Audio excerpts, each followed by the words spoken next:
Aujourd'hui, comme vous le savez, en fait, on présente la publication Taula État des lieux, qui est une édition pas comme les autres, parce qu'aussi la période qu'on est en train de vivre, c'est pas une période comme les autres. Ces projets est juste une adaptation à une rencontre qu'on voulait faire, qu'on comptait faire avec Gisèle ici à Barcelone le mois d'avril 2020 et que finalement n'a pas pu avoir lieu à cause de la pandémie. En fait, cette rencontre voulait boucler deux rencontres qu'on a menées à Tunis et à Alger l'année dernière, en 2019, où on a eu la chance de se rencontrer à Tunis dans l'espace Massart avec Mohamed Ben Sultan qui est là, mais aussi avec toute l'équipe de l'espace Massart et d'autres invités, des artistes qui sont venus réfléchir avec nous. Et, ça, c'était le mois de juin 2019. Et aussi, dans le mois d'octobre 2019, on a eu la chance de faire la Taula aussi à Alger, dans la salle d'exposition qui a accueilli l'exposition des résidents. Donc, c'était le pupitre, cet espace qui nous a servi pour partager des réflexions à propos de la culture dans les deux villes, non? L'état de la culture, des échanges, de la création artistique, de réflexion personnelle, cet esprit de partage qu'on voulait mettre au milieu du débat. Et en suivant cet esprit, en fait, on voulait avoir la possibilité de le faire finalement à Barcelone.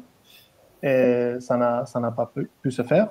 Et c'est sous la forme d'un booklet qu'on va parcourir ensemble aujourd'hui, qu'on a mis noir sur le blanc, pas l'état de la culture, mais déjà quelque chose de plus grand que tout ça.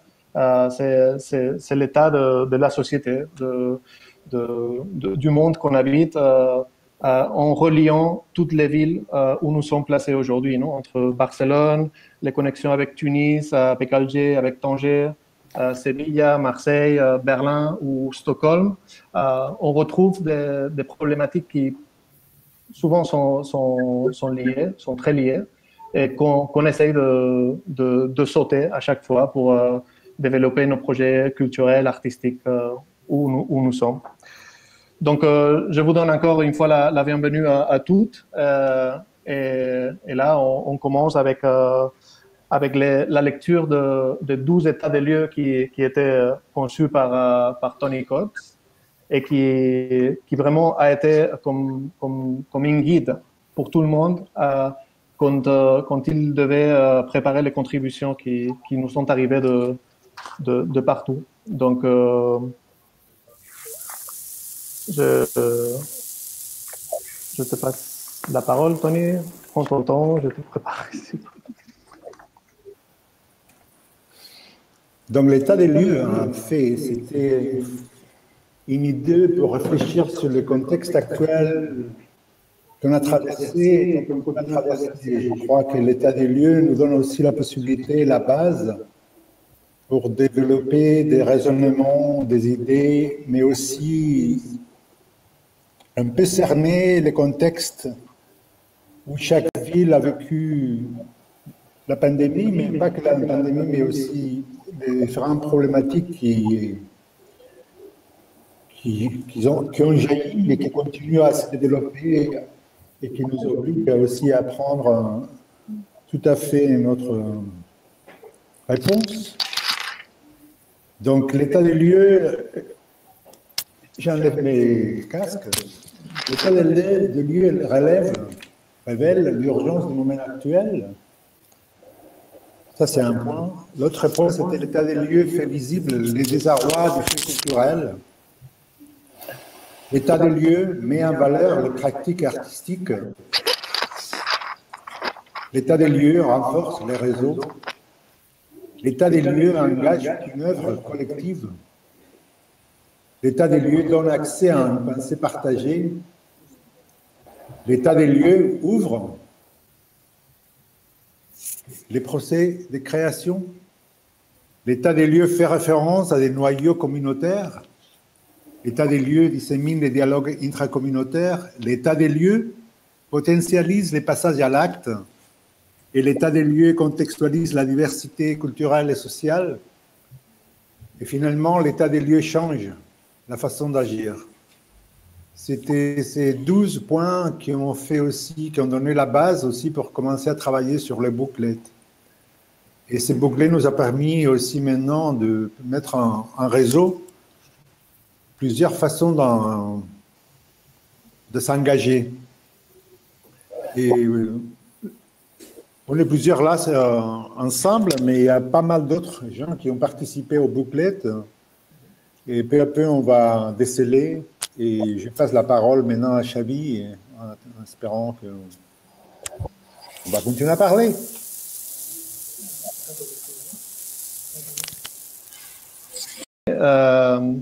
En fait, voilà, je voulais juste ajouter quelque chose que je pense que c'est important pour comprendre aussi la largeur des contributions qu'on a reçues et comment on a conçu ces bouclettes du départ, en fait.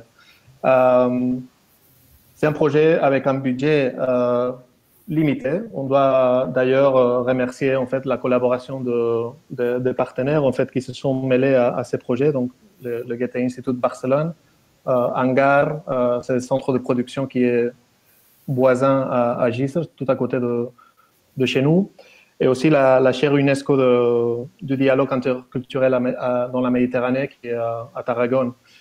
En fait, grâce à ce budget, on a essayé de tisser une structure vraiment horizontale où il y avait des coordinations, une dans chaque ville. Et cette coordination nous a permis d'élargir les connexions avec les contacts avec des artistes, des penseurs, des personnes dans chaque ville. Non? Donc, vraiment, ce que vous trouverez dans le booklet, c'est pas que nous qu'on est là pour présenter le booklet, mais disons une trentaine de personnes qui ont ajouté ces productions, disons, soit-elles des productions artistiques, des productions plus théoriques ou autres. Donc, je pense que il faut souligner ça. Et maintenant, si vous voulez, on va suivre un peu la structure du booklet, qui après cette introduction, il y aurait une petite introduction aussi au concept de la taula, que je pense que Violeta pourrait faire.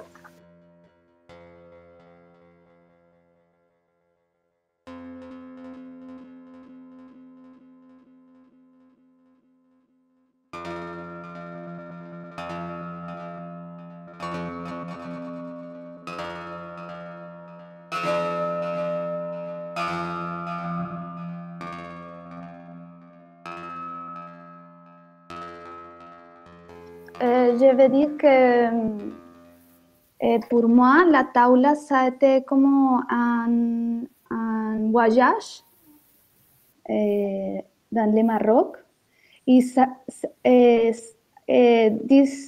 thing, I didn't put it in the text that you will find after all in our fancy booklet, taula and rencontre et tout ça. Mais ça a commencé à Maroc parce que je me rappelle d'avoir un taula à Casablanca, multilangue, et je me rappelle de ça. Et avec ça, j'ai fait ce texte, mais aussi traduction de ça que peut-être comme like a beginning of something, because this pandemic state where we are, I think is a way of growing or beginning again. That's for me, this text is reflecting on Taula as a place of jeu, de juego, de experimentación, experience and rethinking. Ça c'est le texte de Taula et ça c'est pour moi un Taula. Et dans le texte, il y a quelque chose comme la collection de la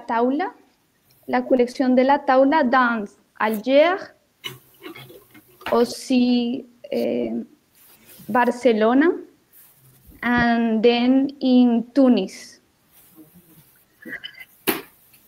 Abrazar la contingencia política para que en algún momento el contexto rasgue la Taula.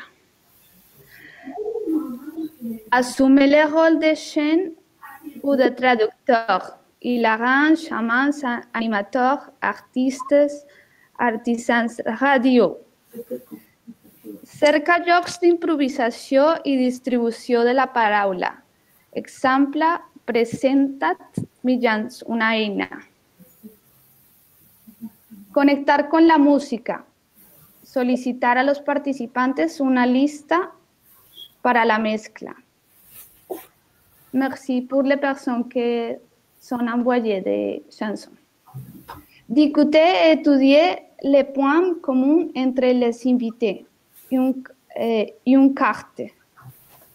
Posar els idiomes de les persones a la taula en una bossa i escollir al azar per torns. Respirar las lenguas. Meter la traducción au centre. La traducción, again, es un acto creativo. El lenguaje es un paisaje sonoro. Perder la peur du malentendu. Provocar preguntas más que respuestas. I'm sorry because half of the meaning is, well, we haven't understood it, but I think that's nice also.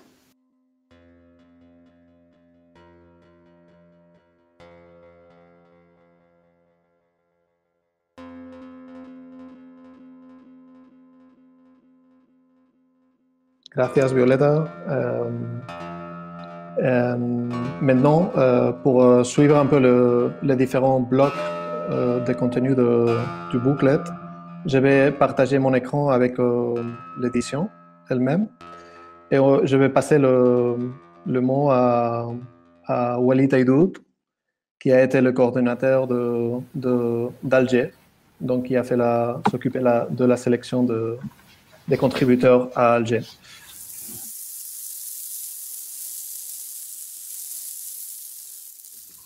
Bonsoir à tous. Vous m'entendez? Oui, bonsoir. J'ai activé mon PC. Ok.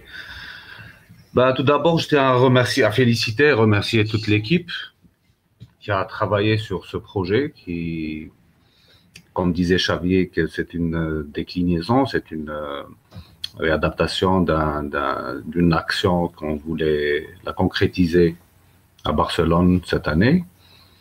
Et comme vous le savez, avec les conditions de la pandémie et tout ça, chose qui n'était pas possible. Donc, ce projet exprime, à mon sens, réellement la situation qu'on a vécue et qu'on est en train de vivre depuis plus d'une année, depuis une année pratiquement. Donc, après plusieurs discussions virtuelles, des échanges aussi, très intéressants qui nous ont accompagnés non seulement pour réfléchir et penser à ce qu'on doit produire, ce qu'on va produire comme livre, comme booklet, mais surtout ces débats, ces échanges avec les différentes villes autour du bassin méditerranéen nous a permis aussi de, si vous voulez, comme un accompagnateur qui nous a accompagnés pendant cette période un peu difficile pour tout le monde, où on voyait que la pratique artistique ou l'art, la pratique de l'art de manière générale a été vraiment infectée, vraiment, elle a reçu un coup. Donc déjà avant la pandémie, il y avait énormément de problèmes qui touchaient les artistes, mais avec la pandémie, les choses se sont aggravées, mais la surprise était qu'on a vu sur les réseaux sociaux, sur la vie virtuelle, qu'il y a eu un travail monstre de la part des artistes dont je tiens à rendre un hommage, qui aussi ont partagé leur production, qui ont monté des scènes, que la toile, si vous voulez, que les réseaux sociaux sont devenus un espace d'art aussi, de partage. Donc, pour revenir aussi à la situation qu'on a vécue à Alger, c'était, si vous voulez, comme un poumon supplémentaire, vu que nos activités sont gelées, qu'on n'arrivait pas à trouver vraiment, à garder un rythme.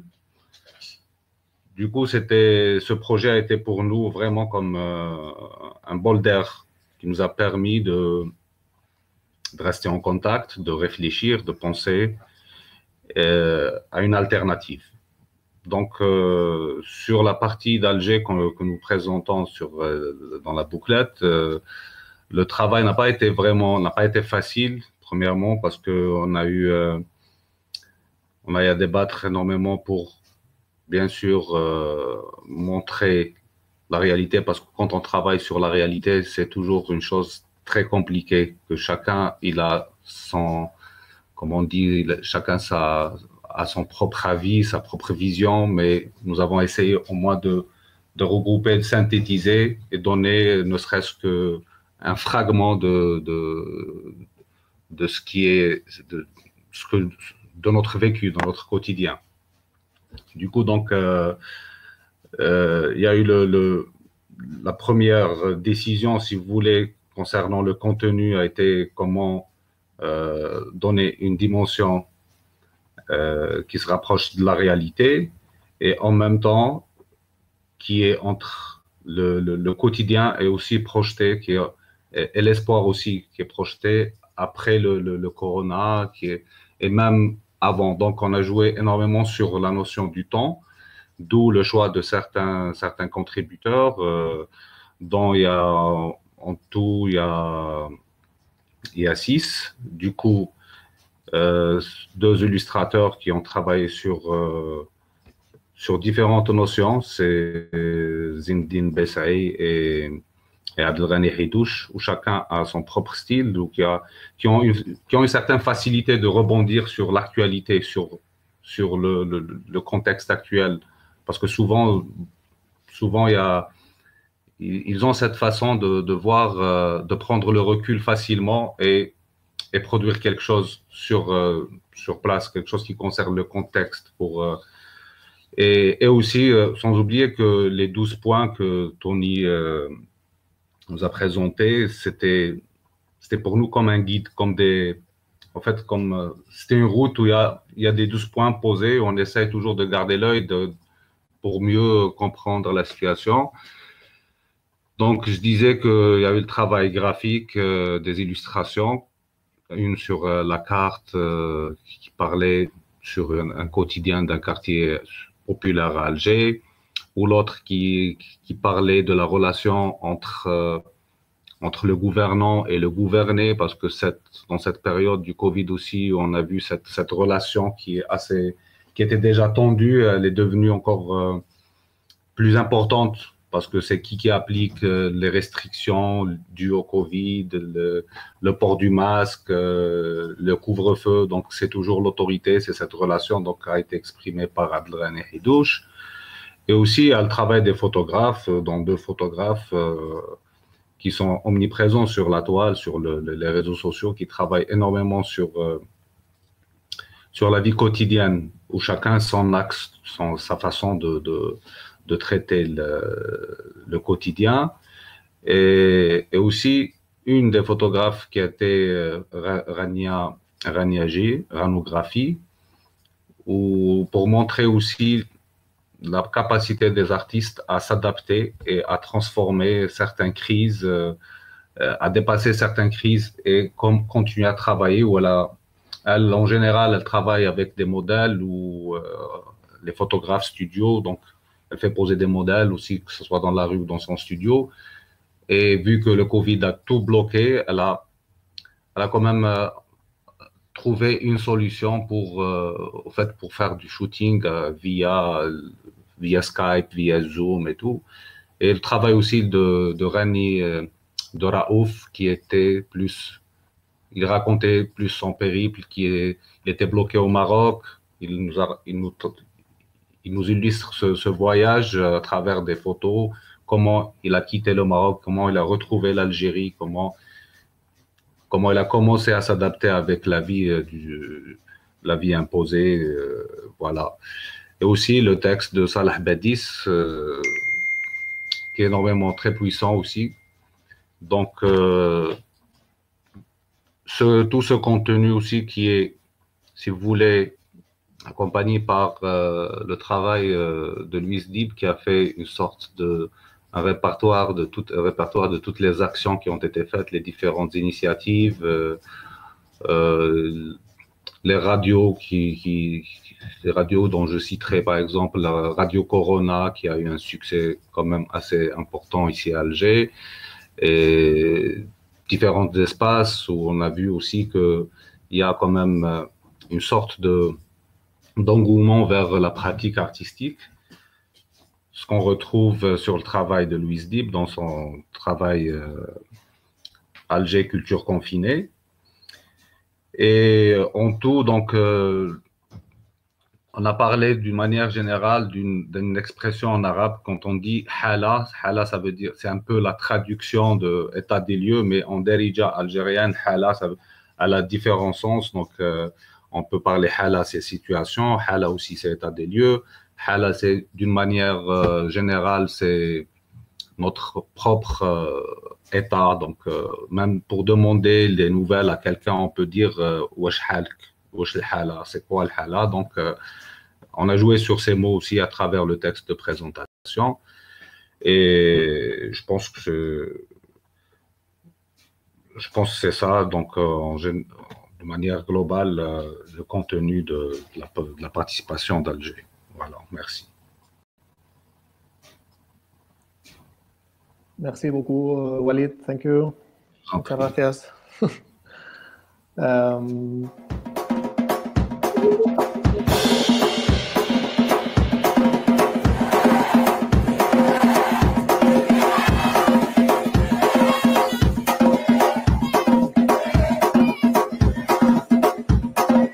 إذاعة كورونا الدولية، إذاعة نهاية العالم من الولايات المتحدة الأمريكية، بؤرة انتشار وباء كورونا. Moi, je pense qu'on pourrait passer peut-être à l'étape de Tunis aussi, profitant qu'il y a Mohamed avec nous et qui pourra expliquer peut-être aussi les contenus qui sont présents dans la publication. Mohamed? Ah, voilà. J'aimerais dire que par rapport à Alger, Walid peut-être a oublié de préciser que dans l'utilisation de la langue, il a utilisé la derja, qui est le dialecte algérien. Et c'est quelque chose d'assez nouveau. On ne voit pas beaucoup de derja dans les textes. C'est vrai. C'est quelque chose de vraiment très, très intéressant, très sympathique à lire. Donc, je crois que la question de la langue, des différentes langues qui parcourent la publication, elle est très importante. Et elle fait que, en fait, c'est quelque chose qu'on a travaillé depuis longtemps avec Tony quand on a fait un livre qui s'appelait Mahatat à l'occasion du projet SouthMed TV de 2015 à 2018. Et c'était quelque chose pour nous qui était important parce que la langue, elle véhicule beaucoup de choses qui sont impalpables et réduire tout à l'anglais ou à une seule langue, c'était quelque chose qui n'était pas concevable pour nous. Donc, je crois que cette richesse-là, elle nous tient à cœur. C'est vrai, c'est vrai. Merci, Mohamed. Par rapport à la partie tunisienne, en fait, j'ai essayé de réfléchir en termes de quelles étaient les choses les plus importantes par rapport à l'époque actuelle. On vit une époque où on a eu beaucoup de choses négatives, mais on a eu aussi des choses positives qui étaient l'occasion de prendre du recul, de pouvoir réfléchir à l'état du monde, donc des choses qui dépassent peut-être la manière avec laquelle on travaille habituellement. Et donc, dans le choix des participants, j'ai essayé d'avoir ça en mémoire, tout en, tout en restant ouvert à ce qu'on a l'habitude de faire à Jessel, ça veut dire travailler en équipe.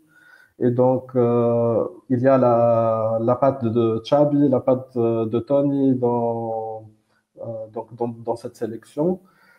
Tout d'abord, l'espace Massar. Donc, l'espace Massar, pour nous, c'est...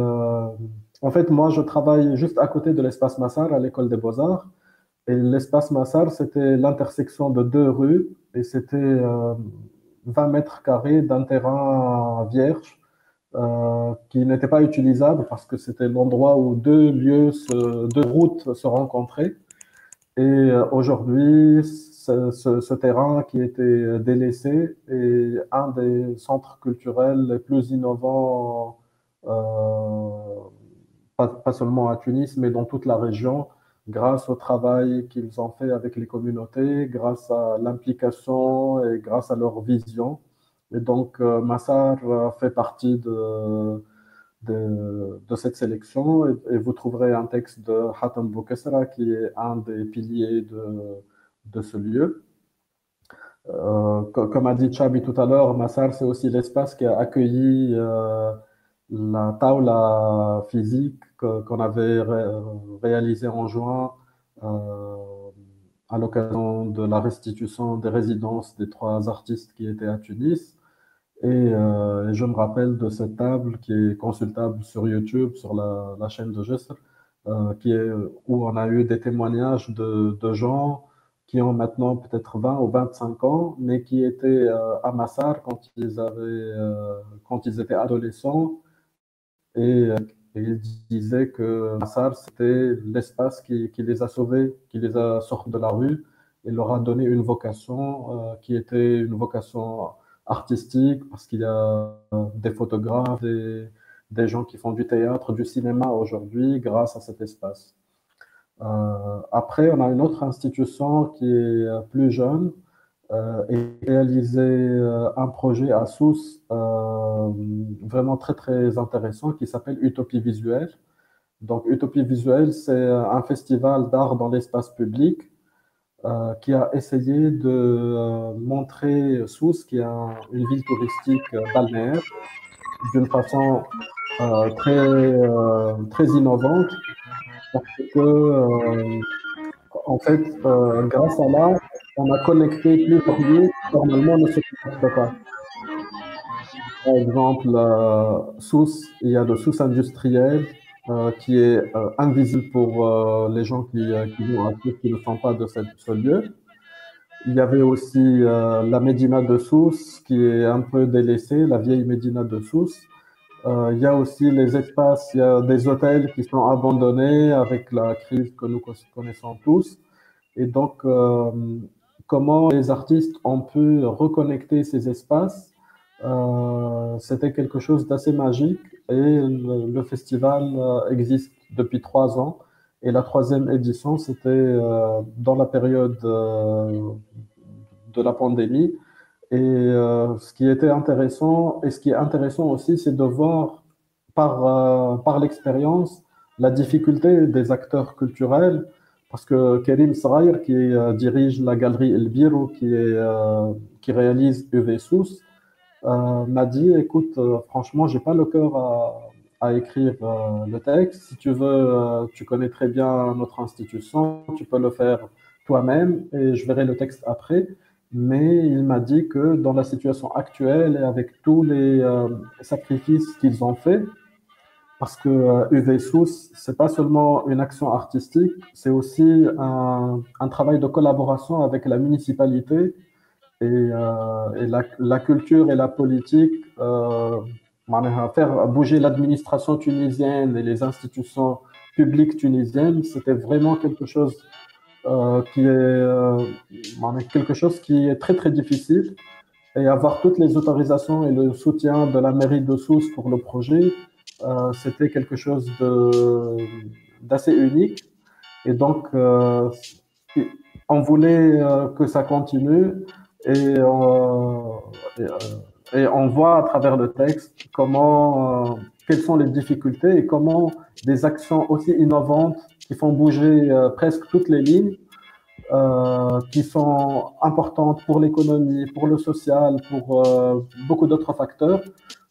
Et ben, le promoteur de l'action, il dit, voilà, moi, je baisse les bras et je vais pas continuer. Donc,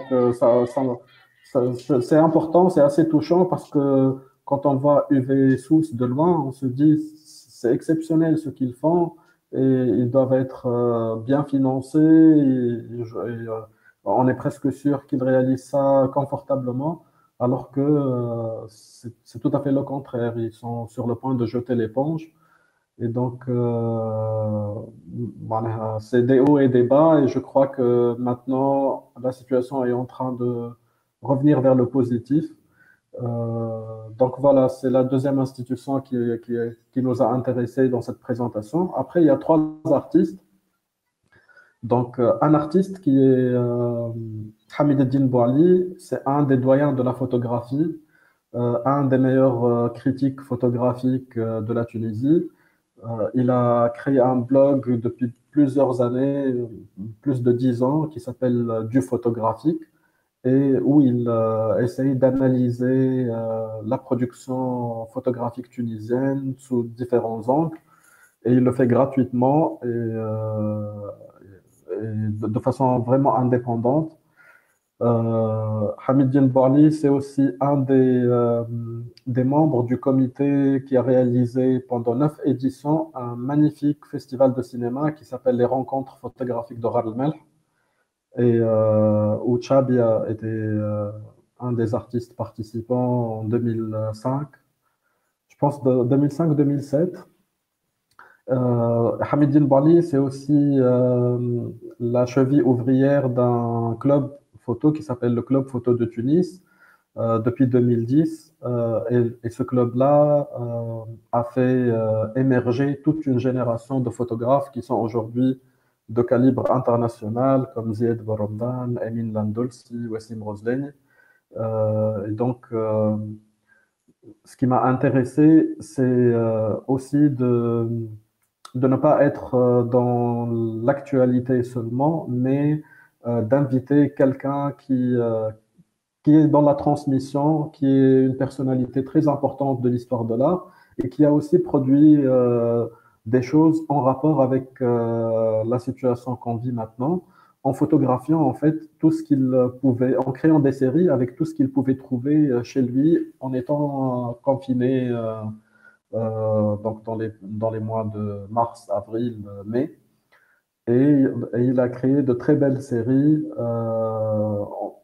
pour passer le temps, pour s'amuser, mais aussi pour, disons, assouvir sa soif de tout maîtriser, de tout cartographier.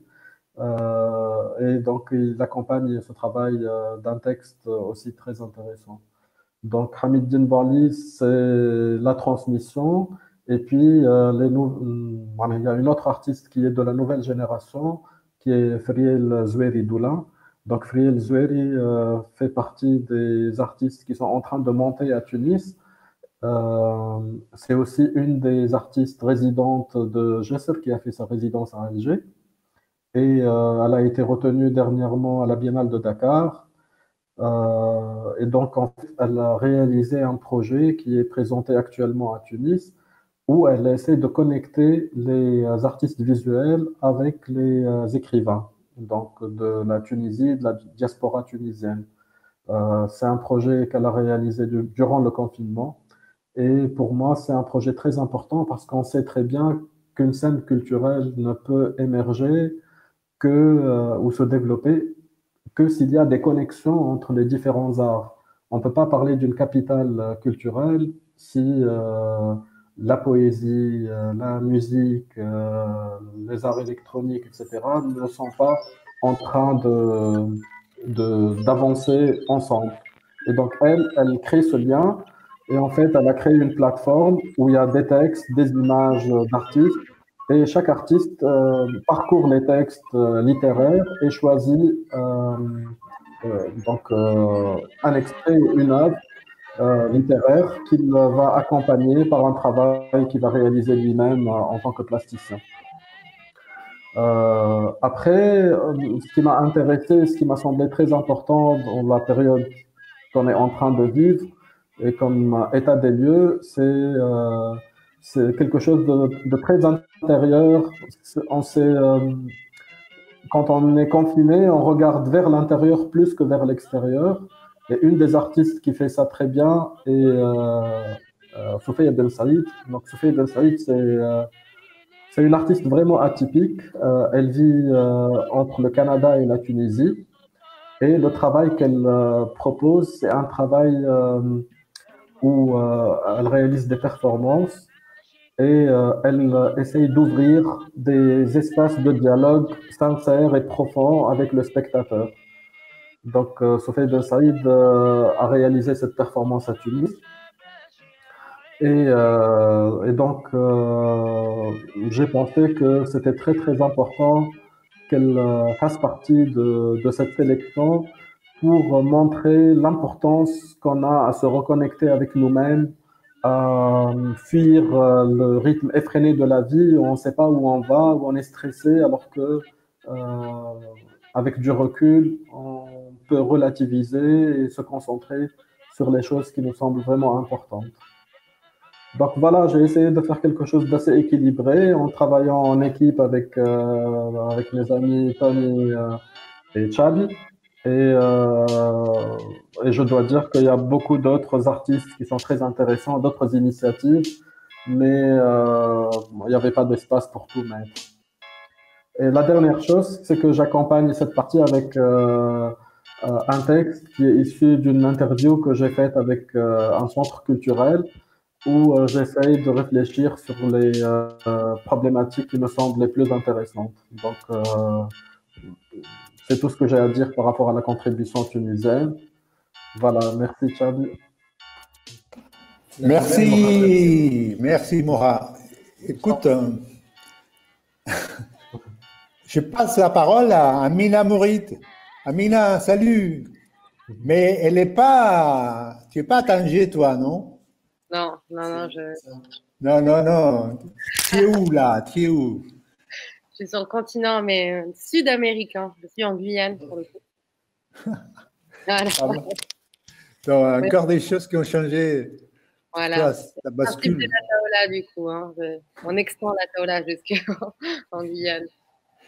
Oui, là, c'est tropical, carrément. Merci tout le monde. Merci Ravi, Tony, Loupé pour l'invitation. Je vais essayer de faire rapide. Je ne sais plus si je dois parler en français ou en anglais. I think there is some English speaker with us, no?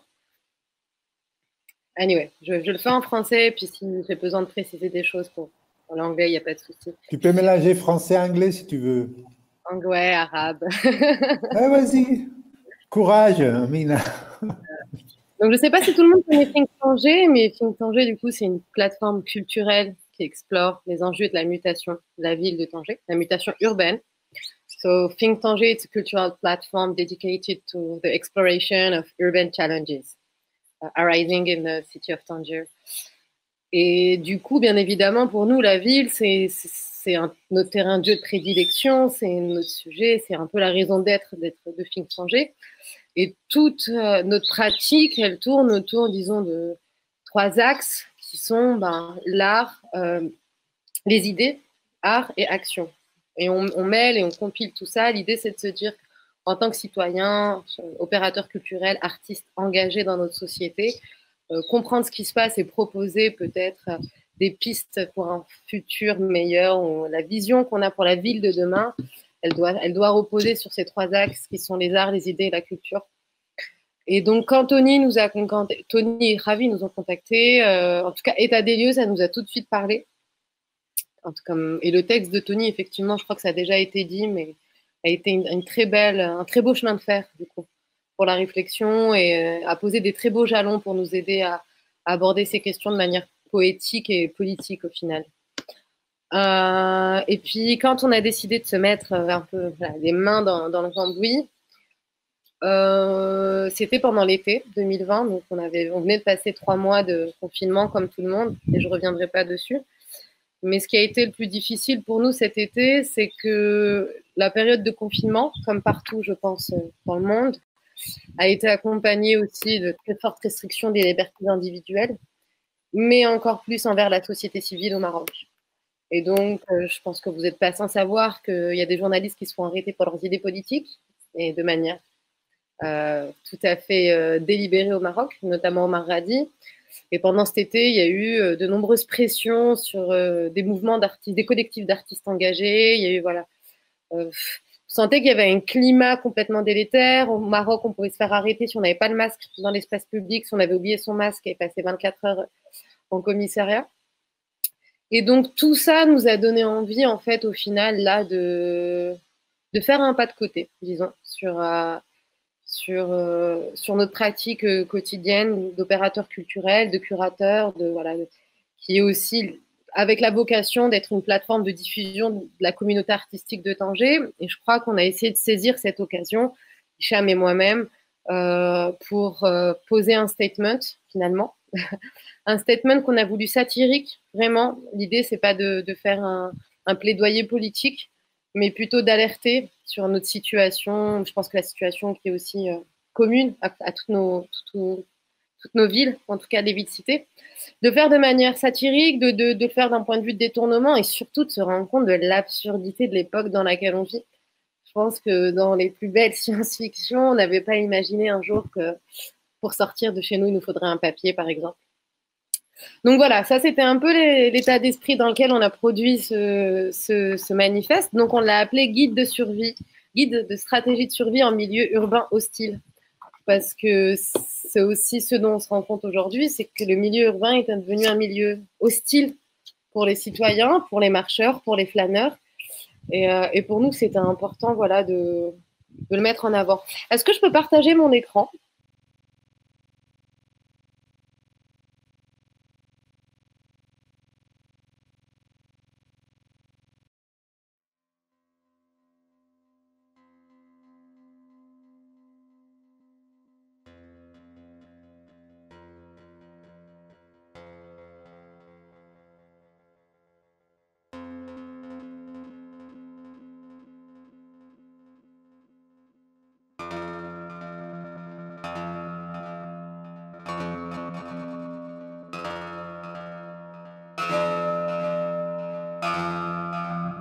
Toutes les restrictions des libertés qui avaient été édictées ces derniers mois en fait au Maroc. Donc là, tu peux descendre. Donc voilà, on voit les décrets. On a remis tels quels les décrets d'interdiction. Donc dans quelles conditions on peut quitter son domicile ou pas, la fermeture des commerces, les routes. Et il faut savoir que du coup au Maroc, ça a été un peu un gros couac cet été, mais vraiment pour le coup, parce qu'on a mis des villes sous quarantaine en 6 heures et 6 heures après, elles ne les étaient plus. Pour l'Aïd El-Kabir, on a décidé de fermer 12 villes du Maroc, ce qui a créé des bouchons incroyables, de nombreux accidents. Et donc, les personnes qui voulaient rentrer chez eux pour l'Aïd ont été obligées de prendre des sentiers complètement abandonnés.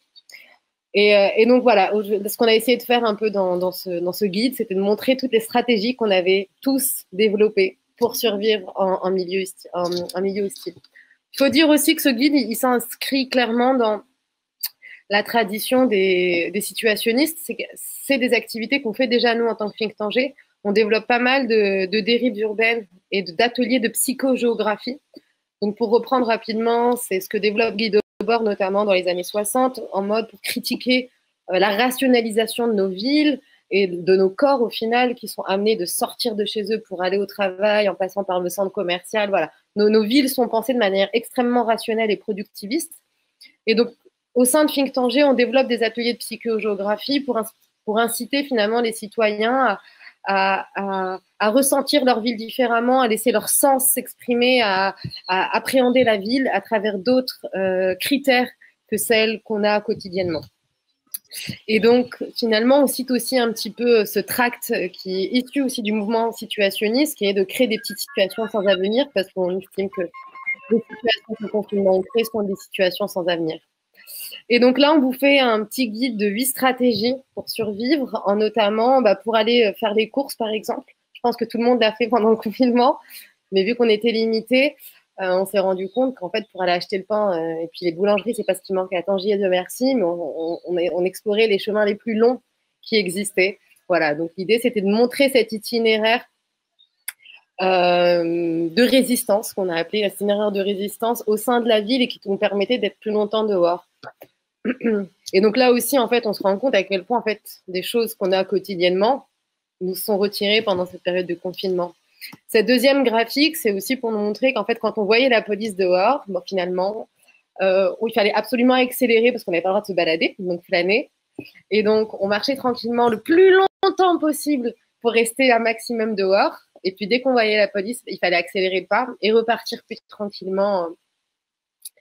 Donc voilà, l'idée, c'était aussi de mettre en avant vraiment ce côté absurde et drôle pour la plage notamment. Vous savez qu'au Maroc, la plage, c'est quand même, en tout cas pour les villes du littoral, et jusqu'à la fin de l'été, les plages étaient fermées. Donc on s'est rendu compte qu'on devait aller à la plage en fait à 6 heures du matin pour pouvoir au moins se baigner 20 minutes. Et donc on avait des horaires très précis dans lesquels en fait on se refilait tous les messages en se disant, OK, tu peux y aller de 6h30 à 7h15, et puis le soir, au coucher du soleil, au crépuscule, à tel horaire, il y a le changement des militaires à tel endroit, donc on pouvait voilà, profiter de ces espaces qui, normalement, sont des espaces dans lesquels c'est pas hors la loi d'être. Ce qui nous a aussi beaucoup frappé pendant le confinement, du coup, c'est que être dehors était un privilège, et donc tous nos sens, d'un coup, comme on était privés de ce contact à l'espace extérieur, tous nos sens devenaient beaucoup plus aiguisés. Que ce soit l'odorat, moi je passais beaucoup de temps en fait dans un appartement près d'une boulangerie, je pense que je n'ai jamais autant aimé l'odeur du pain que pendant ce confinement, mais c'était le bruit des vendeurs ambulants qui passaient plus finalement, et de se dire d'un coup, ah waouh, dans la ville, il y a tous les bruits de la ville, tous les goûts de la ville, tous nos sens en fait, duquel on est un peu moins connecté parce que ces bruits n'existent plus. Et ça, c'était aussi montrer qu'au final, en fait, nos villes actuelles, elles sont constituées d'un environnement sensoriel. Et c'est aussi, encore une fois, en nous privant de ça qu'on s'est rendu compte à quel point c'était précieux. Donc voilà, vous aurez l'occasion de découvrir en tout cas toutes ces petites stratégies. On a intégré un petit code QR pour que vous puissiez aussi écouter donc, ces fameux sons de la ville, des images de différents moments où on a pu aller à la plage ou pas. Et je crois que ça nous a surtout donné envie de continuer en fait à développer ce guide et de s'engager peut-être un peu plus, j'allais dire, dans cette pratique de finalement, je pense qu'on est tous en train de le ressentir. Ça, c'est pas une situation, en tout cas au Maroc, qui a amené à changer de manière positive les prochains mois ou semaines ou années. J'ai pas l'impression.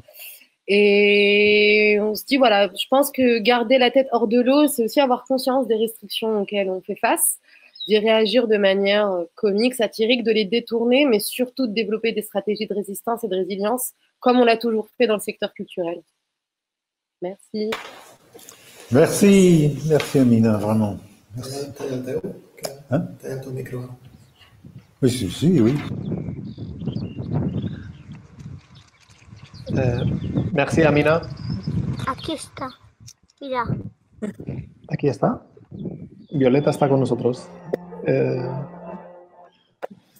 Amina, merci beaucoup. Je pense que vos stratégies, en fait, on les a subies, on les a suivies. Il faudra les utiliser apparemment longtemps, malgré nous. Mais comme tu dis, cette liste de stratégies, elle pourra s'agrandir. Et je pense que ce que vous avez vécu à Tanger, il y a beaucoup de ressemblances en fait avec la situation dans les villes qui sont aujourd'hui là aussi. Donc, ça serait bien de penser à quelque chose qui soit un vrai guide collaboratif sur les stratégies de résilience et de résistance, non, pour les milieux culturels, mais déjà qui sera utile pour tout le monde, hein, finalement. En tout cas, merci d'avoir présenté votre partie qui est très précieuse. Et là, je voudrais céder la parole aux collègues d'Azimut, Soukaina Santissi, qui se connecte de Marseille, et Nora Deud, qui est maintenant à Séville. et qui pourront présenter aussi sa contribution pour le booklet. Bienvenidas cuando queráis. Gracias, Xavi. Creo que voy a hablar en francés, si te viene bien. Parfait, comme tu veux. Super. Bon, déjà, je vais réagir sur ce que vient de nous montrer Amina. Je trouve ça super, en fait, d'avoir de l'humour, déjà, dans ces temps un petit peu difficiles. Et puis, d'allier cet humour à la résistance et de rationaliser ça dans une liste de stratégies. C'est super. Bravo, en tout cas, pour ce travail. Donc j'en profite aussi pour dire un petit mot pour remercier Gisèle et Xavi et toute l'équipe. Gisèle, c'est un pont et c'est vraiment important d'avoir fait ce pont entre nous tous, qu'on ait pu travailler sur ce projet en commun sans parfois même s'être rencontrés avant. Et donc merci pour cette occasion qui nous a été donnée de pouvoir travailler avec vous tous. Donc Azimut, Azimut, c'est une association qu'on a créée il y a 2 ans maintenant à Marseille avec Nola. Donc oui, je disais Azimut, c'est une association qui est à Séville et à Marseille, qui est née d'abord à Marseille il y a 2 ans, parce qu'à l'époque, Nola et moi habitions ici. J'y habite toujours. Et c'était une association qu'on a décidé de créer pour donner une plus grande visibilité aux artistes d'aujourd'hui, des mondes arabes. Donc on utilise toujours cette expression des mondes arabes parce qu'il y a beaucoup de diversité, de pluralité, que ce soit à l'intérieur de chacun des pays, mais aussi de tous les pays entre eux qui se trouvent parler arabe comme langue nationale. Ou non d'ailleurs. Donc du coup, on a créé cette association à Marseille et puis on s'est dit, surtout au moment où Nora habitait à Séville et comme j'avais habité en Espagne avant, qu'il y avait un autre besoin, d'autres imaginaires, d'autres constructions sur l'idée de ce qu'est un arabe, de ce que sont les pays arabes. Donc on a eu envie de créer cette association aussi là-bas. En 2019, on a fait notre première édition d'un petit festival. En 2020, on n'a pas pu, donc comme tout le monde, on a essayé de trouver les moyens de faire quand même quelque chose qu'on a pu faire par des podcasts et aussi essentiellement par nos collaborations avec Gisèle. Donc du coup, là, je vais donner la parole à Nora pour expliquer un petit peu nos prédilections et puis ce qu'on vous propose ici. Oui, bonjour tout le monde. Du coup, oui, Azimut aussi a toujours été à la recherche en fait de nouveaux formats, nouveaux langages et nouveaux outils. On diffuse des œuvres dans des formats très classiques, conventionnels, mais aussi on aime bien trouver de nouveaux formats pour raconter ces histoires un peu quotidiennes de ces mondes arabes. Et du coup, là, que ce soit pour les raconter celles de Séville, celles de Marseille, mais aussi celles des mondes arabes. Et pour le coup, pour le bouclet, on a décidé en fait de faire un clin d'œil au format des cartes postales. C'est qu'on s'est dit qu'à l'heure où en fait les images et les informations circulent très vite, où c'est compliqué de filtrer en fait ce qu'on a envie de voir, ce qui est légitime ou non, et qu'en plus on était dans un moment où tout se confine à la maison, où du coup l'information circulait encore plus vite, mais à la fois l'espace-temps était beaucoup plus réduit. Dans l'espace, comme le temps revenait à une réalité. Du coup, on a décidé en fait de faire ces cartes postales qu'on trouvait bien, qui étaient à la fois une correspondance visuelle, mais aussi écrite avec des mots. Et ça c'était un peu une image, un peu de je vais peut-être pas dire une métaphore, mais une image un peu de nos réflexions, donc qui des fois alimentent Azimut et du message qu'on veut faire passer. Donc voilà, donc il y a une partie avec des images. Oui, Souki, si tu veux dire quelque chose. Et une partie avec texte. Vas-y, Noli. Vas-y. Non, c'est ça, je disais qu'il y a des images et du coup, il y a un texte. Et c'est un peu un texte où du coup, soit Marseille, soit Séville parlent et où on se parle comme une carte postale, en fait, avec un format très rapide et très, on va dire, frais. Mais avec par derrière une réflexion un peu plus... C'est une réflexion qui alimente. Voilà. Ouais, tout à fait. En fait, les images... Xavi, tu peux revenir un petit peu en arrière, celle d'avant. Oui, en fait, ce sont des images qui sont assorties chacune à un texte. Chaque carte Et toutes les images, toutes les photos sont des doubles, sont des superpositions parfois de deux époques différentes d'un même lieu et parfois de deux lieux différents. En fait, comme pendant toute cette période, on était chacun chez nous enfermés.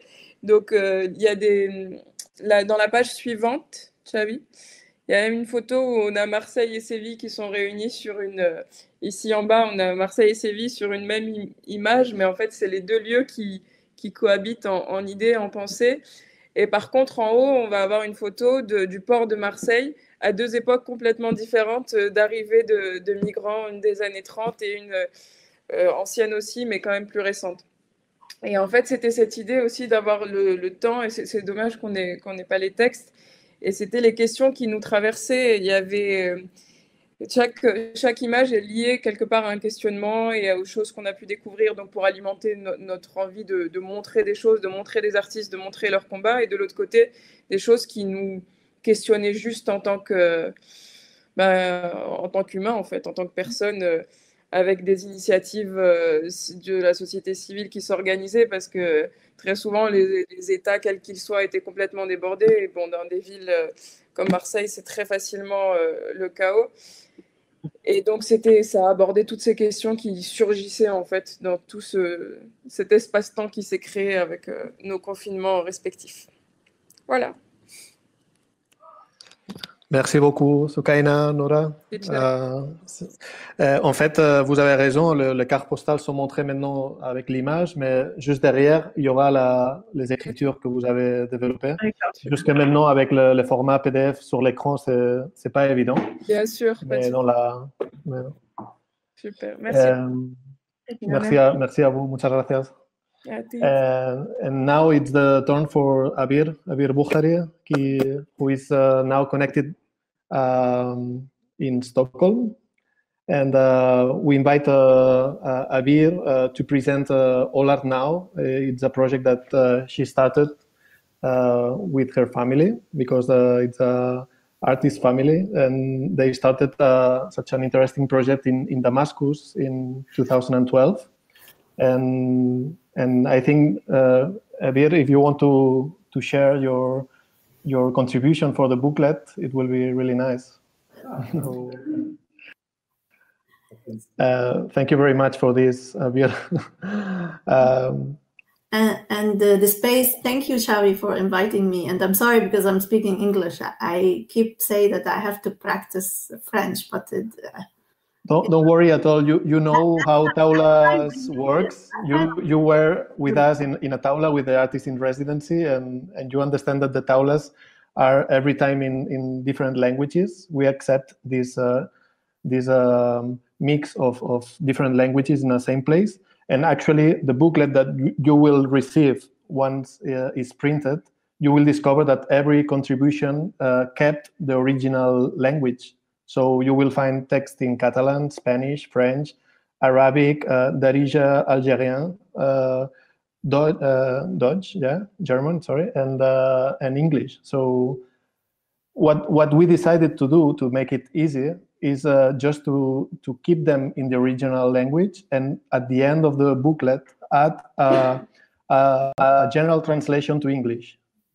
Okay. It's the Solomonic decision we took, just to make to the reader to have a support to translate the texts that he or she couldn't read in the first moment.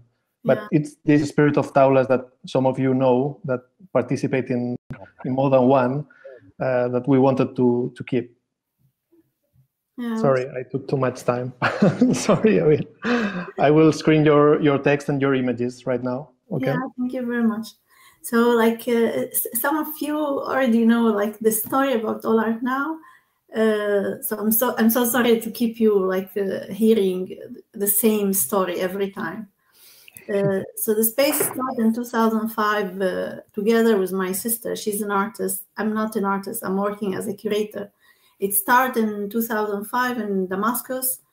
The idea was to have this meeting points between different artists, and then like to have this international working together, but with the local artists, to have a special focus on the local art scene, but with relation to the international.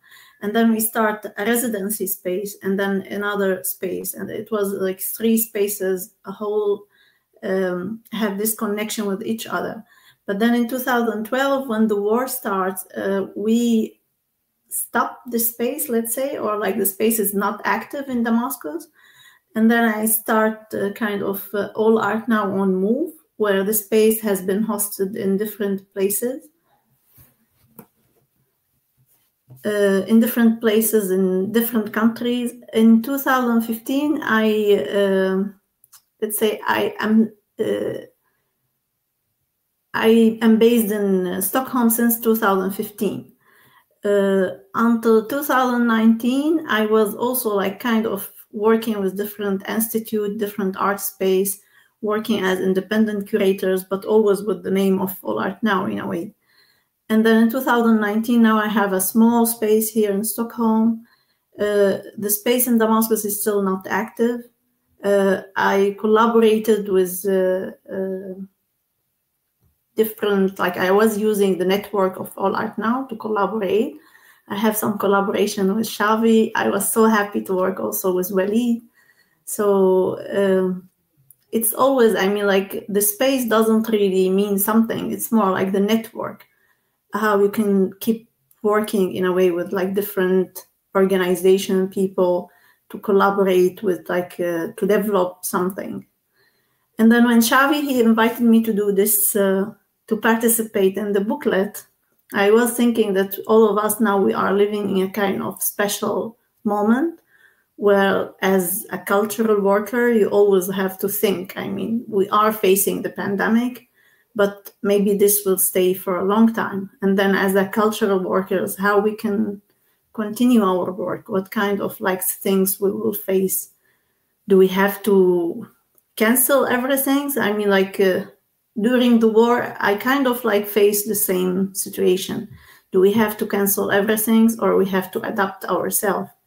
So in the booklet, I decided to show one of the projects that we did here recently in Stockholm. It was supposed that we used to do a residency, exchange residency between Canada, organization in Canada and Stockholm. And it was supposed that the Canadian artists will come to work with another 2 artists here. And then, I mean, it was this moment that you have to think or to cancel everything. And we already like work for getting fund and like doing that. And then we asked if it's possible to postpone it. It didn't work. And then we thought like maybe we can have a virtual residency. But I think until now, my idea is that some of the artworks doesn't really work in digital. So when it comes to painting, installation, something like that, I feel you are losing the value in a way, the meaning of the work when you are just showing this in digital. And comparing with another place in Europe, I mean, it's still in Stockholm, we don't have this lockdown, but we have more like these restrictions. So when you want to invite someone to exhibition, when you want to do exhibition, it's still possible to do exhibition in a way, but then you have to do this book time. You have to like manage to be sure that people, they are not really inside. And then in the booklet, I show I show this project, like what was the result of it. The artists start to speak about breathing. So in relation to nature in a way, but also in relation to this moment. One of the artists, the Canadian artist, she was working for many years about the nature and the climate change. And then she say like, maybe we didn't realize for many years that what we did for the nature, we are kind of facing now. So it's exactly the same. The nature can't breathe, but we also can't breathe now anymore. And the artists also, they decided to develop kind of a video program.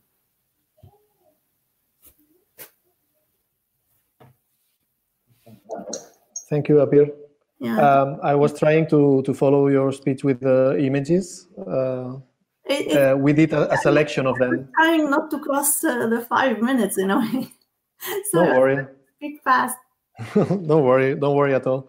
Yeah, this is space, you can use it freely, don't worry. And finally, the content is also in the booklet. So as you said, the bridge is now open. So all of the contributors and spaces and people are now gathered for future. So yeah, I mean, we're happy to have it here. What is special also, I think, in this moment, to think how we can we can do something about the moment, but also to reflect what's going on with the society, but also with the artist in a way. Yes, I think it's to put this on the first range, no, and how to show it, and we are trying to figure out ways, creative ways that is what we can do the best, I think, and maybe the booklet can help to raise this awareness about the situation, not only on the creative sector, but also with the society. شكرا. قالت يا ولدي لا تحزن قالت يا ولدي لا تحزن فالحب عليك هو المكتوب يا ولدي الحب عليك هو المكتوب يا ولدي الحب عليك هو المكتوب. Why Violetta, she decided?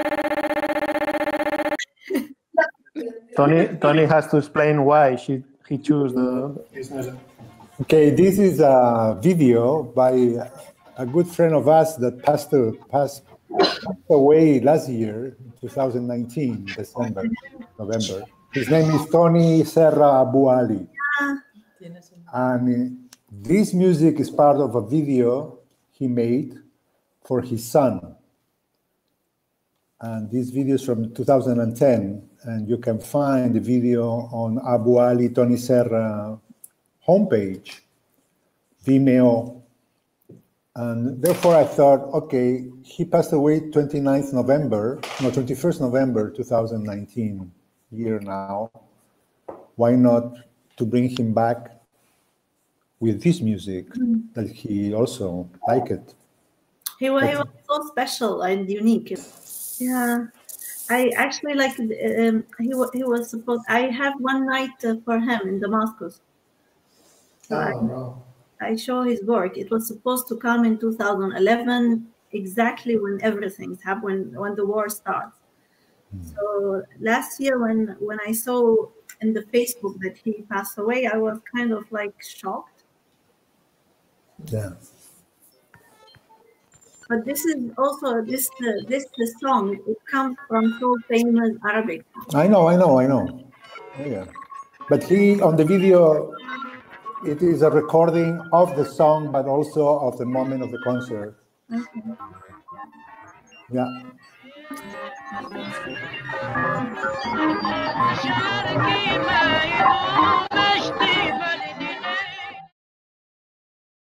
I think is the turn of German speakers, or of the English German speakers, or of another part of this bridge that Taula offers.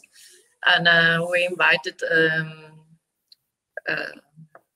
Diana McCarthy from Reboot Berlin, Reboot FM, to participate on the booklet, because we thought you are working for long with an experience that's in a way similar, or can be a bridge to extend the activities here and over there.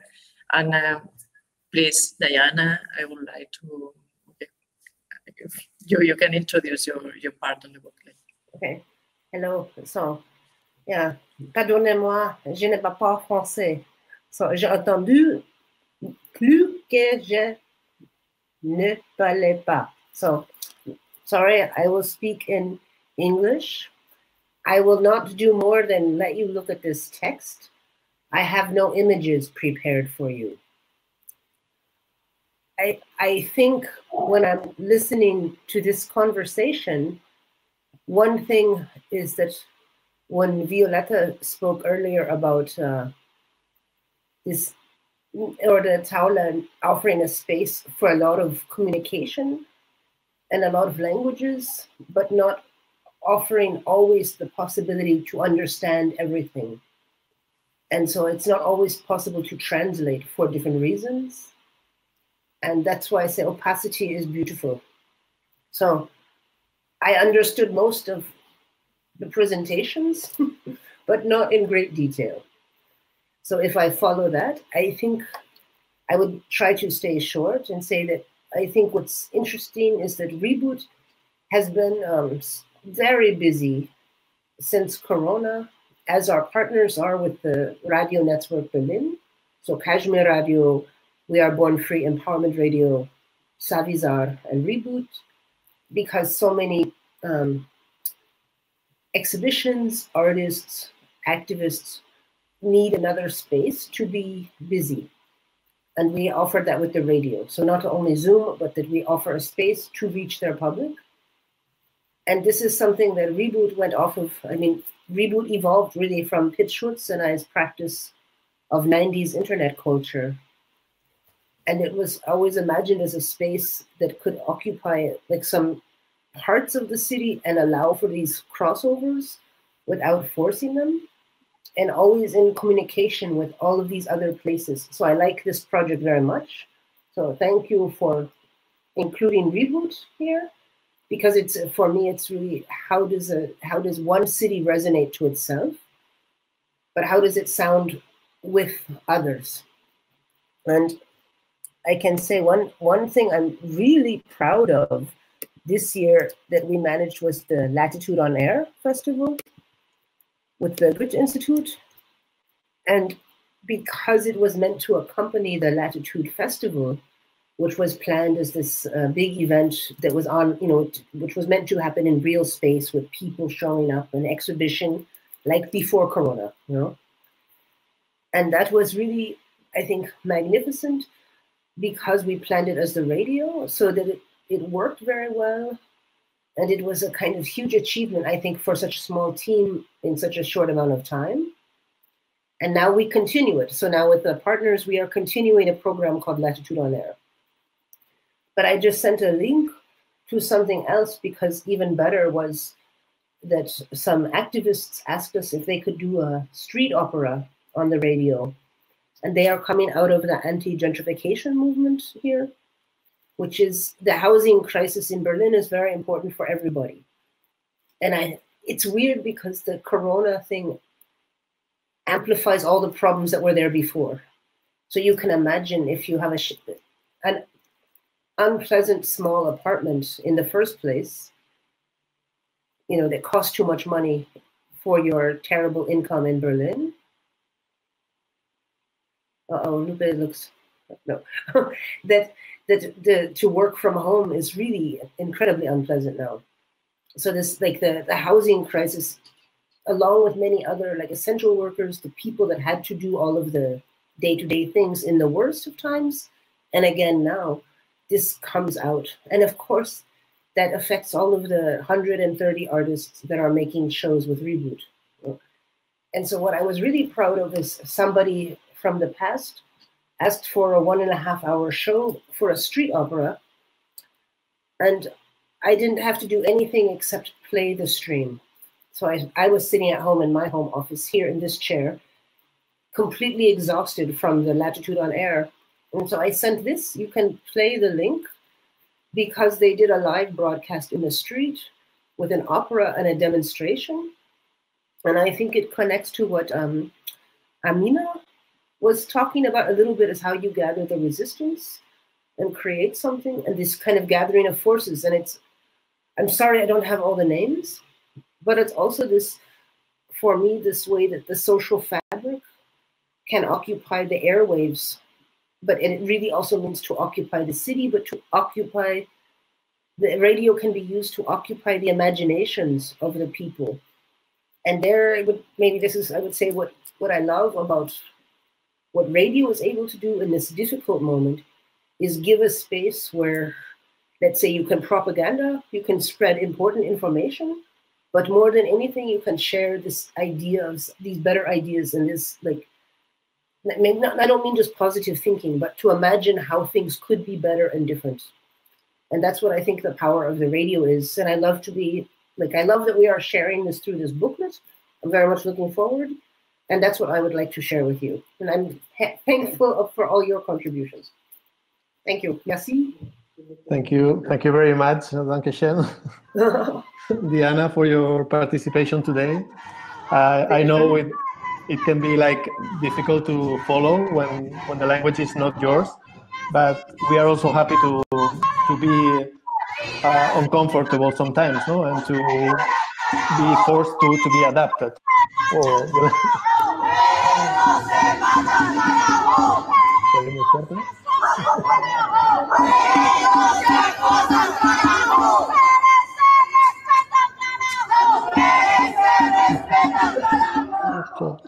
Wait, there's one line which I love, like it's like, Siri, kill Google. What did he say? She said you have to so. Destroy Amazon. Amazon working conditions in their logistics centers are terrible and unhealthy. Die Amazon-Arbeiterinnen werden ständig von Kameras und tragbaren Geräten kontrolliert, die ihren Herzschlag und ihre Temperatur messen. Soziale Wirtschaft, Maschinenkälte. Artificial intelligence decides who is going to keep their jobs based on measuring workers' movements and performance. Amazon is systematically busting any attempt to unionize. Shut down Amazon! Start up revolt! Working on the printing process. Maya and Hisham are connected there. I don't know if they can open the camera to say hello to the people that is all around. Come on, Maya, Hisham, Narusa, yalla.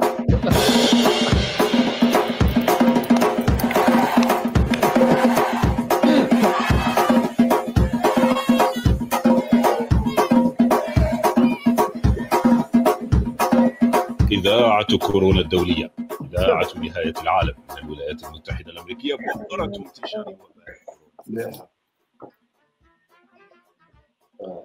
Maya, Hisham. Salut. On est là. Ah, oui. Je pense que ça serait intéressant que vous ajoutez un mot aussi depuis l'expérience de l'édition, quoi, du design, du booklet et aussi de...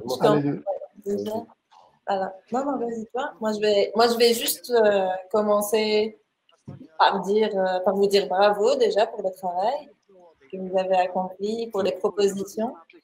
Et puis un peu expliquer, c'est vrai que cette édition, elle est quand même très importante parce qu'elle remplace tout un événement qui est basé sur l'échange, sur la parole, etc. Donc c'était une grande mission que de rendre ça, de rendre un petit peu l'ambiance, et tous les points qui font les taoulas physiques. Et donc, voilà, l'enjeu, c'était ça, c'était de rendre au mieux la diversité de vos expériences et aussi, du coup, la diversité des langues, comme tu disais tout à l'heure, Xavi. Et donc, voilà, c'était l'un des chemins ou des voies qu'on a essayé de suivre, c'était vraiment ça, c'était d'essayer d'être fidèle tout en faisant ce qu'on fait depuis 2 ans, c'est-à-dire des ouvrages manuels et donc qui sont assez, voilà, l'idée, moi ce que je dis souvent, c'est que donc, les éditions motifs, quand je les ai lancées et quand j'ai décidé de faire du manuel, c'était vraiment dans un souci pratique aussi. C'est vraiment ça qui m'intéressait. C'était pas le manuel hyper compliqué, hyper complexe et qui du coup souvent finit par être assez précieux, assez rare et donc aussi assez cher, etc. Mais moi, mon idée, c'était vraiment de faire avec les moyens du bord, avec les moyens d'Alger, puisque c'est là-bas que je travaille, etc. Et ça me semble aussi très cohérent, voilà, avec ces projets qui traversent les villes dont il est question dans cet ouvrage. Donc voilà, l'enjeu c'était ça, et c'est Hicham qui a réfléchi donc à un design qui rend aussi au mieux le... Bon. Qu'est-ce que je vais dire sur ça? En fait, c'est vrai que c'est un des projets les plus, peut-être les plus complexes à mettre en page. Parce que qui dit mise en page dit forcément format, dit gabarit, dit il suffit de mettre des structures et après ça va suivre. Là, ça ne va pas suivre. Là, chaque partie, il faut la penser et indépendamment, et aussi, il faut que ça colle avec le reste. Et surtout quand tu as plurilinguistique, c'est-à-dire que tu as le latin qui défile, et puis quand tu tournes la page, tu as l'arabe, donc ça se lit de droite à gauche. Donc, c'est un peu justement, d'où l'idée que le projet soit... que ça soit gardé, cette idée des contributions en leur langue originale, en fait. Et moi, j'aime bien la phrase qui est dans la notice qui dit je vais donner des scoops, Xavi, je vais donner des scoops. Oui, vas-y. Avec plaisir. Cette phrase qui dit on a décidé de mettre, afin de rendre compte de la diversité linguistique des villes collaborant à ce projet et de rester fidèle à l'esprit de Taula, autour desquels nous avons naturellement échangé en toutes les langues. En fait. Donc, c'est vraiment rendre un petit peu l'esprit de cette discussion. C'est cette page qui se trouve ici qui dit ça. Et moi, ça a été un peu le challenge, c'est vraiment de comment concevoir et en même temps plusieurs langues et aussi plusieurs contributions qui ont plusieurs formats, plusieurs styles. On a des cartes qui font A3, on a des textes qui doivent couler et avancer. Donc, comment à la fois laisser les contributions être indépendantes et être au format qui leur sert le mieux, et à la fois comment être liés à la fin pour former un seul booklet. Je sais que peut-être ma caméra est un peu floue, mais les feuilles surtout. Donc, on va dire que c'est la dernière idée qu'on en est là aujourd'hui. Ça, c'est vraiment, on n'en a pas pensé plus qu'aujourd'hui sur ça. C'est la dernière chose. Et donc oui, moi je pense que dès le début, l'idée était claire, puisque quand Xavi est venu proposer cette idée du projet, limite, moi personnellement, j'ai dit oui, parce que il y avait un challenge en fait. Il y avait un challenge de dire comment on pourrait rendre compte dans un médium qui est papier et impression de quelque chose qui devait être que parole en fait. Et donc, c'est très intéressant de transposer un médium vers un autre. Et vous allez en juger si c'est bien fait ou pas. Voilà. Merci Hicham, merci Maya. On hâte tous d'avoir l'édition sur papier, en fait, imprimée et composée bien comme il faut. Donc, cette semaine, on se met à ça. Donc, il va nous falloir de Barcelone et de Tunis, je pense, un bon tutoriel en ligne avec vous pour l'assurer. Ouais. Mais c'est l'idée, en fait. Et on va le faire passer à travers des librairies en Algérie, mais aussi ici en Espagne, aussi à Tunis. Donc, l'idée, c'est que c'est quelque chose qui arrive au max de personnes. Et aussi, pardon, Xavi, je te coupe, mais l'idée aussi, c'est vous allez voir que tout est noir et blanc et que c'est du papier qu'on utilise dans les bureaux, c'est des feuilles très simples. En fait, l'idée, c'était comment fabriquer un objet et que le fichier circule entre les villes et peut être fabriqué par tout le monde, en fait. J'imagine que plus tard, ce fichier se retrouvera sur Internet et chacun pourra fabriquer lui-même son propre livre, en fait. Vraiment la dissémination et c'est un objet tellement facile, il n'y a rien de en fait. Tout est impression noir et blanc, du papier commun. C'est ça l'idée. C'était ça l'idée. Voilà, je pense qu'on a parcouru le booklet ensemble. Il manquait juste la partie de Barcelone. Je pense qu'on peut juste mentionner les contributions qui sont là pour ne pas laisser ça dans le silence. Donc, il y avait les participations de Ana López Luna et Mounir Gouri qui habitent à Paris en ce moment et qui ont partagé avec nous son expérience personnelle et artistique aussi à la fois. Après, il y a le travail de Anna-Irina Russell, que, comme tu l'as montré, elle s'est fixée sur les caméras de surveillance des places publiques espagnoles. Elle a fait toute une composition graphique pour montrer voilà, ces moments bizarres de confinement absolu en Espagne. Après, il y a le travail de Joan Payet, qui a fait toute une réflexion à propos de ces confinements et le travail pour réaménager un espace artistique à Barcelone pendant la période. Donc, comment ils ont fait pour y arriver. Donc, un peu une stratégie de résilience, encore une fois. Et après, on a la carte magnifique de Violeta qui nous donne tout un échantillon de projets qui ont touché à la radio, en fait, au son, pour mettre en évidence les problématiques sociales et aussi culturelles et artistiques ici à la ville de Barcelone. C'est une carte très intéressante où il y a graphiquement tout ce qu'il faut et on mettra la version en ligne aussi tous les liens qui dirigent vers ces projets-là parce que je pense que c'était une période où beaucoup d'initiatives ont dû apparaître. Elles existaient déjà, mais il y a d'autres qui sont nées à cause des besoins urgents d'une partie de la société à Barcelone. Et ces réponses-là sont fixées dans un instant dans cette carte de Violeta. Et juste pour en finir, et aussi de la diaspora, en fait. Oui, tous les collectifs de diaspora. Non, bon.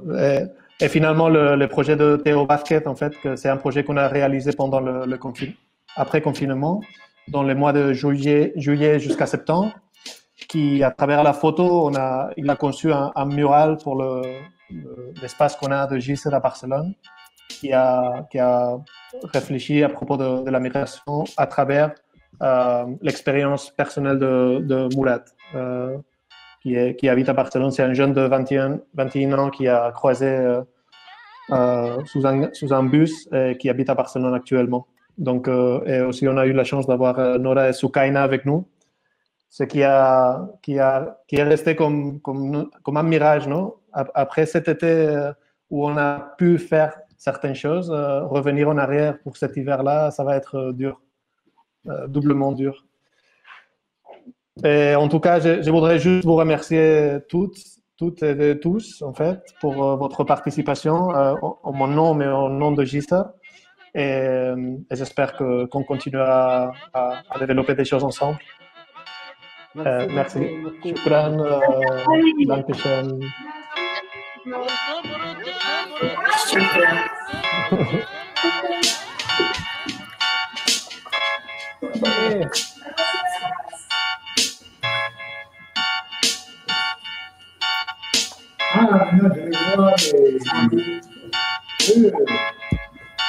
¿Cómo se queda el fondo?